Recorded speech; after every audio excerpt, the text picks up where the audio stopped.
नरेंद्र मोदी का मध्य प्रदेश से पुराना कनेक्शन रहा है। मोदी ने 2 साल यहां पर संगठन को खड़ा करने में अहम जिम्मेदारी निभाई। इस बीच कई लोग उनके संपर्क में आए। उन्होंने मोदी में क्या देखा और आखिर कैसे पहुंचे मोदी पीएम के पद तक, ये रिपोर्ट देखिए। भारत के प्रधानमंत्री नरेंद्र मोदी के साथ कई सारी चीजें जुड़ी रही। सबसे महत्वपूर्ण रहा है मध्य प्रदेश का V31 ये बंगला, जिसमें उन्होंने 1996 से लेकर 98 तक का वक्त बिताया। बड़ी बात यह है कि उस दौर में भारतीय जनता पार्टी के कई दिग्गज लोग इसी बंगले में रहा करते थे। लेकिन क्या थी उनकी दिनचर्या, आखिर प्रधानमंत्री के पहुंचने तक का रास्ता उन्होंने कैसे तय किया, आज समझेंगे और इसी बंगले से MP कनेक्शन भी जोड़ेंगे। भोपाल की 74 बंगले का ये B21 बंगला, जिसमें मोदी के 2 साल के कई किस्से आज भी सुनाए जाते हैं। बीजेपी का ये वो दौर था जब पार्टी संघर्ष के साथ आगे बढ़ रही थी और मोदी इसी बंगले के एक कमरे में रहा करते थे। लेकिन जुनूनी वो तब भी थे और वक्त की धार को पकड़ कर रखते थे। ये वही स्थान है जहां उस कमरे में वो रहा करते थे। आप देखिएगा, ये पुराना पहले रहा करता था, अब चीज़ें बदल गई है। समय के साथ कुछ बदलाव देखने को मिले हैं, इन चीज़ों में कुछ विस्तार हुआ है। लेकिन यदि हम जाते हैं तो बहुत छोटा कमरा ये रहा करता था। और इनके ठीक बाजू में प्रभात झा, जो भारतीय जनता पार्टी के पूर्व अध्यक्ष रहे, राज्यसभा सांसद रहे, वो भी रहा करते थे। लेकिन ये कमरा है, अब यहाँ चीज़ें बदली है। जहाँ अलमारी है उसके ठीक पीछे गेट रहा करता था और इसी गेट से प्रधानमंत्री, उस समय के भारतीय जनता पार्टी के महामंत्री आया जाया करते थे। सर, ये कब की बात है जब प्रधानमंत्री यहाँ रहे होंगे मोदी? उस समय 1996 से 98 हमारे मध्य प्रदेश के वो प्रभारी थे। तो रहने का अंदाज कुछ अलग रहा करता था? नहीं, एक बिस्तर था, उस पर अपने हिसाब से रहते थे। अपनी चादर, बहुत सारा साफ सुथरा बहुत रहते थे। तो रहन सहन शुरू से ऐसे ही रहा? शुरू से ऐसे रहते थे। कोई कंप्रोमाइज नहीं, कभी वो तैयार होकर ही निकलते थे। कभी कार्यक्रम बनाने के दौरान कुछ चीजें ऐसी हुई जब उन्होंने कहा हो नहीं ये ठीक नहीं है? नहीं, एक बार क्या हुआ कि एरोमेटिक इंजीनियर चाहिए हवाई यात्रा बनाने के लिए। तो कार्यालय में व्यवस्था ऐसी हुई कि 2 राजगढ़ है, एक राजगढ़ है जिला और एक राजगढ़ है स्थान धार के पास।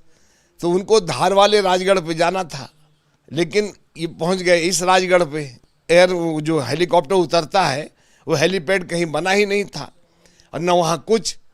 तो घूमते रहे, ढूंढते रहे, तो बाद में लौट कर आए। फिर पता किया कि वो राजगढ़ जाना है। तो जितनी देर में घूमते रहे, 6 घंटे 4 घंटे तक। तो उनने कहा इतनी देर में तो 5 बैठकें कर लेता मैं। तो टाइम के बड़े पंक्चुअल थे और समय की बर्बादी को वो राष्ट्र की बर्बादी मानते थे। तो राष्ट्रवाद की जो बात चलती है वो यहीं से निकली है। यानी आप समझ सकते हैं कि उस दौर में भी वो 18 घंटे मेहनत किया करते थे और एक गलती जिसके कारण 5 घंटे बर्बाद हो गए। तो उसको लेकर क्या क्या हुआ होगा, कुछ तो प्रभात जी बता रहे हैं, कुछ वही समझ पा रहे होंगे। बात है 1996 से 98 के बीच की। बतौर बीजेपी महामंत्री मोदी MP के प्रभारी थे, लेकिन अपनी जिद और समय के बड़े पाबंद थे। उस वक्त प्रदेश मीडिया के प्रभारी प्रभात झा रहा करते थे, जिनका मोदी के साथ लंबा समय बीता।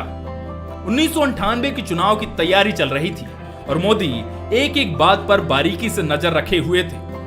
यहां उन्होंने ऐसा कैंपेन तैयार किया कि बीजेपी सत्ता पाने की राह पर आगे बढ़ चली थी। Presence of mind, sense of humour, ये मोदी जी की इतनी बड़ी काबिलियत है। जैसे एक जगह गए भोजन करने, मैं भी गया और उनने कहा कि भाई राष्ट्रीय महामंत्री आ रहा आपके यहाँ भोजन करने। भोजन तो मैं और कहीं कर लेता, कार्यालय में ही बनता है, वहाँ कर लेता, लेकिन आपके अड़ोसी पड़ोसियों को कैसे मालूम पड़ेगा? तो आपको झंडा लगाना था, आपको और कोई काम करना था, माहौल बनाना चाहिए था यहाँ पर। तो वो प्रचार के मामले में कि किसी भी हालत में पार्टी का प्रचार, कोई भी आ रहा है वो पार्टी का प्रचार तो होना ही चाहिए।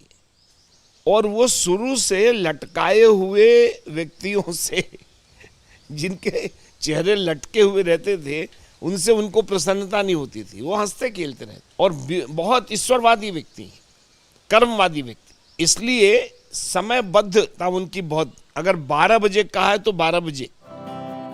मोदी जब एमपी में रहे तो कई लोगों को उनके साथ काम करने का मौका भी मिला।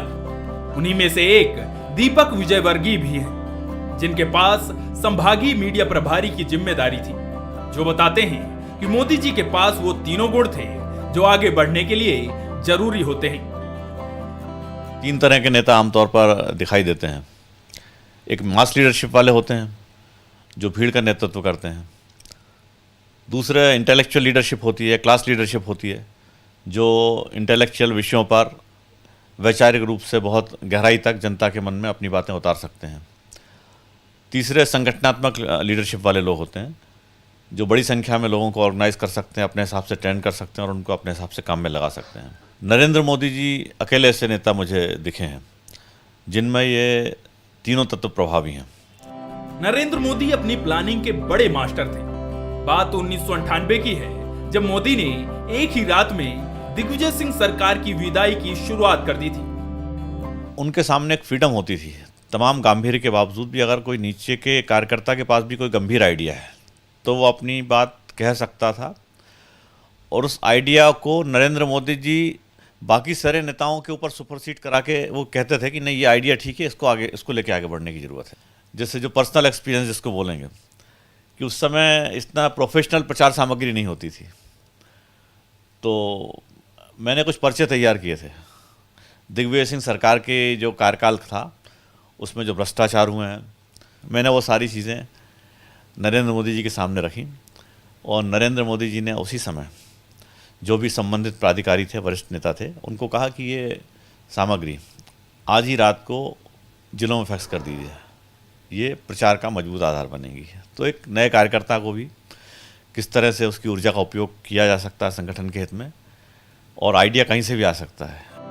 पीएम मोदी ने उस दौर में कई दिलचस्प नारे भी दिए थे, जिनमें से एक वोट से 2 सरकार का नारा था, जो न खूब चर्चा में आया, बल्कि इस नारे के दम पर 2003 में एमपीसीजी में बीजेपी की सरकारें भी बनी। प्रधानमंत्री नरेंद्र मोदी के एमपी कनेक्शन से दिल्ली तक की जो यात्रा है वो बड़ी अलग रही है, और पूरी यात्रा के दौरान कम से कम ये तो समझ आता है कि किसी स्थान पर पहुंचना है तो कड़ी मेहनत और पक्का इरादा आपको करना ही होगा। आज भारतीय जनता पार्टी भी परम वैभव पर्व है और प्रधानमंत्री नरेंद्र मोदी भी। आशीष खरे के साथ मनोज सैनी, बसीर भोपाल।